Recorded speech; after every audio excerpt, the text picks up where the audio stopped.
नमस्कार शेतकरी मित्रांनो, स्वागत आहे तुमचं पुन्हा एकदा आपल्या मी शेतकरी यूट्यूब चॅनलमध्ये. तर शेतकरी मित्रांनो, आता जे आहे दुपारचे 12 वाजलेले आहेत आणि आज दुपारी 3च्या नंतर जे आहे आपल्या राज्यातील काही भागामध्ये पावसाची शक्यता आपल्याला पाहायला मिळणार आहे. तर जाणून घेऊया काय सविस्तर अंदाज. तर त्याआधी मित्रांनो चॅनल सबस्क्राईब करून बेल आयकॉन दाबू का. तर शेतकरी मित्रांनो, आपल्याला जे आहे आज 3 वाजल्याच्या नंतर जे आहे राज्यामध्ये पावसासाठी पोषक वातावरण तयार होणार आहे. आणि काही जिल्ह्यामध्ये जे आपल्याला पावसाची शक्यता पाहायला मिळू शकते. तर कोणते आहेत ते जिल्हे? तर अहमदनगर, बीड, लातूर, पुणे, तसेच सातारा, सांगली, रत्नागिरी, बारामती, तसेच करमाळा, बार्शी, तुळजापूर, केज, बीड, माजलगाव, अहमदनगर, पैठण, जालना या भागामध्ये जे आपल्याला आज दुपारनंतर जे आहे विजांच्या कडकडासह जोरदार ते मुसळधार पावसाची शक्यता आपल्याला पाहायला मिळू शकते.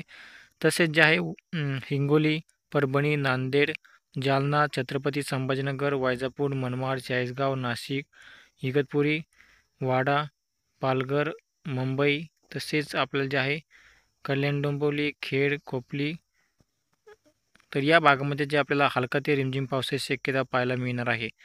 तर शेतकरी मित्रांनो, असेच हवामान जाणून घेण्यासाठी चॅनल सबस्क्राईब करून बेल आयकॉन दाबू का. धन्यवाद.